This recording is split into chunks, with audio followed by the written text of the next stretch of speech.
गुरुर् ब्रह्मा गुरुर्विष्णु गुरुर्देवो महेश्वर गुरु साक्षात परम ब्रह्मा तस्मै श्री गुरुवे नमः।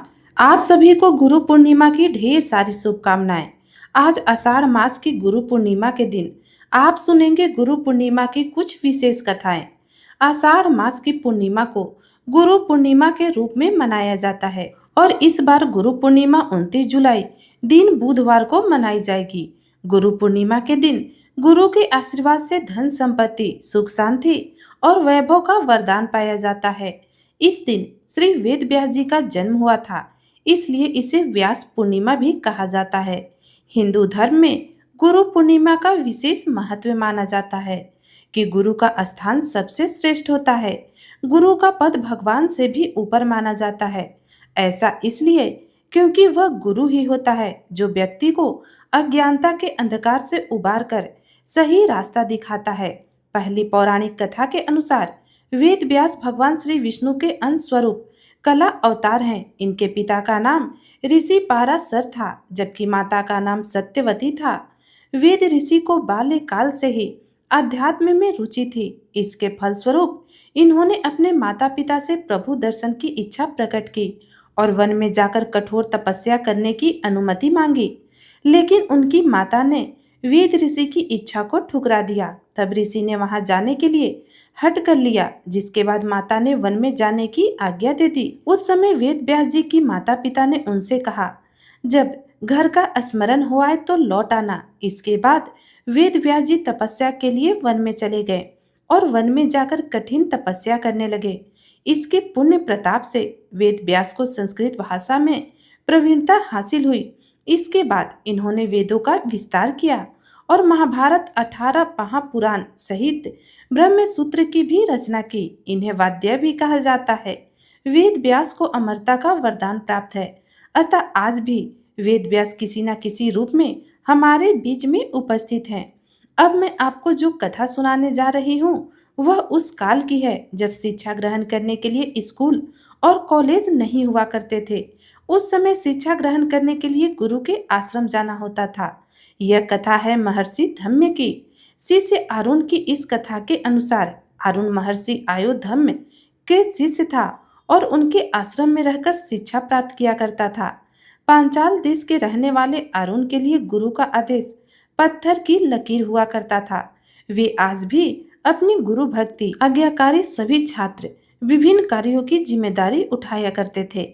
उन दिनों खेत में चावल की फसल बोई गई थी, जिसके लिए पानी की पर्याप्त मात्रा खेतों में एकत्रित होना अति आवश्यक था। सब वर्षा की प्रतीक्षा कर रहे थे। एक शाम को बड़ी तेज वर्षा आरंभ हो गई। आश्रम के सभी शिष्य प्रसन्न थे कि चावल की कृषि के लिए पर्याप्त पानी की व्यवस्था हो जाएगी, किंतु महर्षि चिंतित थे। उन्हें भय था कि खेत की कमजोर मेड़ वर्षा की तेज बौछार में टूट न जाए। अगर ऐसा हुआ तो खेत में पानी तो टिक ही नहीं पाएगा और बिना पर्याप्त पानी के फसल तो बर्बाद हो जाएगी। शिष्यों ने जब महर्षि के सर पर चिंता की लकीरें देखी तो उसका कारण पूछा। फिर महर्षि ने अपनी चिंता उन शिष्यों के सामने व्यक्त कर दी। सभी शिष्य यह सुनकर चिंतित हो गए, किंतु किसी की समझ में न आया कि ऐसे मौसम में क्या किया जाए। उन सभी शिष्यों में अरुण भी था। उसने महर्षि से खेत में जाकर मेड़ों को देखकर आने की आज्ञा मांगी, तो महर्षि ने उसे आज्ञा प्रदान करते हुए कहा, पुत्र, यदि खेत की मेड़ टूट गई हो तो उसकी मरम्मत कर देना। खेत में पानी का जमा रहना आवश्यक है। अरुण गुरु की आज्ञा लेकर भारी बारिश में खेत की ओर चल पड़ा। खेत में पहुंचकर उसने देखा कि खेत की मेड़ तो टूटी हुई है और उनसे होकर खेत का सारा पानी बह रहा है। अरुण तुरंत प्रयासों में जुट गया और उसने खेत के तीनों तरफ मेड़ों की मरम्मत कर दी। इससे वहां से बहता हुआ पानी रुक गया, किंतु बहुत प्रयासों के बाद भी चौड़ी मेड़ की मरम्मत वह नहीं कर पाया।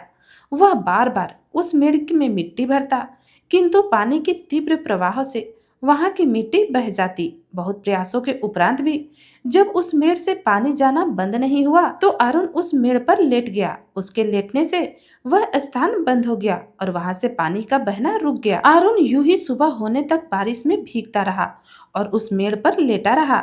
इधर जब सुबह होने लगी तो अरुण आश्रम नहीं लौटा तो महर्षि धम्य शिष्य को लेकर खेत पर पहुंचे। वहां उन्होंने अरुण को खेत की मेड़ पर लेटा हुआ पाया।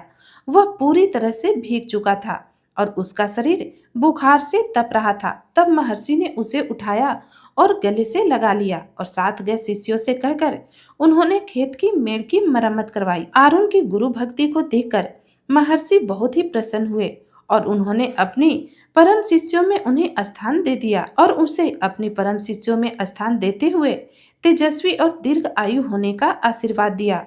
गुरु गोविंद दो खड़े काके लागू पाए, बलिहारी गुरु आपने गोविंद दियो बताए। अर्थात गुरु का स्थान ईश्वर से भी ऊपर कहा जाता है। गुरु के बिना किसी भी लक्ष्य पर पहुंच पाना संभव नहीं है। गुरु ही आपको जीवन जीने का सलीका और जीवन में आने वाली कठिनाइयों से लड़ने के लिए तैयार करता है। तो अब मैं आपको सुनाने जा रही हूँ एक ऐसी कथा जिसमें एक महान धनुर्धर एकलव्य की कहानी है।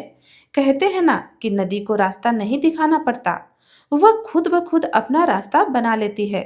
इसी प्रकार पुराने समय में एक ऐसा शिष्य हुआ जिसने अपने हुनर और गुरु भक्ति से अपना नाम इतिहास में दर्ज करवा लिया। वह वीर योद्धा था एकलव्य। बात उस समय की है जब शिक्षा का रूप आज से बहुत अलग हुआ करता था। उस समय के विद्यालय गुरुकुल हुआ करते थे। विद्यार्थी शिक्षा ग्रहण करने के लिए अपने गुरु के पास आश्रम में ही रहा करते। सभी मिलजुल कर एक परिवार की तरह रहते और मिल बांटकर सभी काम किया करते थे। सभी शिष्य बड़ी निष्ठा और ईमानदारी के साथ शिक्षा प्राप्त करते। उस समय शिक्षा भी कुल के अनुसार ही दी जाती थी। ब्राह्मण और क्षत्रियों के अलावा किसी को भी शिक्षा नहीं दी जाती थी। महाभारत काल में प्रयाग इलाहाबाद के तटवर्ती प्रदेश में सुदूर तक फैला हुआ एक राज्य श्रृंग वीरपुर था। निषाद राज हिरण्यधनु उस आदिवासी इलाके के राजा और एक महान योद्धा थे। गंगा के तट पर अवस्थित श्रृंग वीरपुर उनकी सुदृढ़ राजधानी थी। उस समय श्रृंग वीरपुर राज्य की शक्ति मगध, हस्तिनापुर, मथुरा और चंदेरी आदि बड़े राज्यों के समकक्ष थी। निषाद राज हिरण्यधेनु और रानी सुलेखा वह उनकी प्रजा सुखी और संपन्न थी। निषाद राज हिरण्यधेनु की रानी सुलेखा ने एक पुत्र को जन्म दिया जिसका नाम अभिमन्यु रखा गया। बचपन में वह अभय के नाम से जाना जाता था।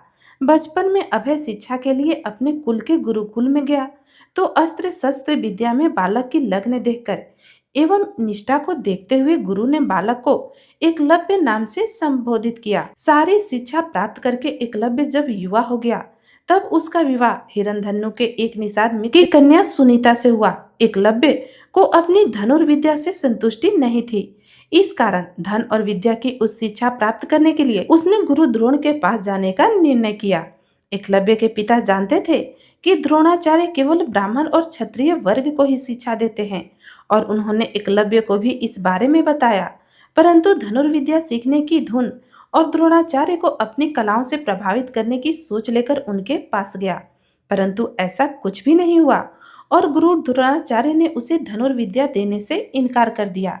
एकलव्य इस बात से तनिक भी आहत नहीं हुआ और उसने वहीं जंगल में रहकर धनुर्विद्या प्राप्त करने की ठान ली। उसने जंगल में द्रोणाचार्य की एक मूर्ति बनाई और उन्हीं का ध्यान कर धनुर्विद्या में महारत हासिल की। एक दिन आचार्य द्रोण अपने शिष्यों और एक कुत्ते के साथ आखेट के लिए उसी वन में पहुंच गए जहां एकलव्य रहा करते थे। उनका कुत्ता राह भटक कर एकलव्य के आश्रम में पहुंच गया और भौंकने लगा। एकलव्य उस समय धनुर्विद्या का अभ्यास कर रहे थे। कुत्ते के भौंकने की आवाज से एकलव्य की साधना में बाधा पड़ रही थी, इसलिए उसने ऐसे बाढ़ चलाए कि कुत्ते को जरा भी खरोच नहीं आई और कुत्ते का मुंह भी बंद हो गया। कुत्ता असहाय होकर गुरु द्रोण के पास जा पहुंचा। गुरु द्रोण ऐसी श्रेष्ठ धनुर्विद्या देखकर आश्चर्य में पड़ गए। वे उस महान धनुर्धर को खोजते खोजते एकलव्य के आश्रम में पहुंचे और देखा कि एकलव्य ऐसे बाण चला रहा जो कोई चोटी का योद्धा भी नहीं चला सकता। यह बात द्रोणाचार्य के लिए चिंता का विषय बन गई। उन्होंने एकलव्य से उसके गुरु के बारे में जानने की जिज्ञासा दिखाई तो एकलव्य ने उन्हें वो प्रतिमा दिखा दी। उन्हें यह जानकर और भी आश्चर्य हुआ कि द्रोणाचार्य को मानस गुरु मानकर एकलव्य ने स्वयं ही अभ्यास से यह विद्या प्राप्त की। अपनी प्रतिमा को देखकर आचार्य द्रोण ने कहा, अगर मुझे ही अपना गुरु मानते हो तो मुझे गुरु दक्षिणा दो। एकलव्य ने अपने प्राण तक देने की बात कर दी। गुरु दक्षिणा में तो गुरु द्रोण ने अंगूठे की मांग की, जिससे कहीं एकलव्य सर्वश्रेष्ठ धनुर्धर न बन जाए। अगर ऐसा हुआ तो अर्जुन को महान धनुर्धर बनाने का वचन झूठा हो जाएगा। एकलव्य ने बिना हिचकिचाहट अपना अंगूठा गुरु को अर्पित कर दिया।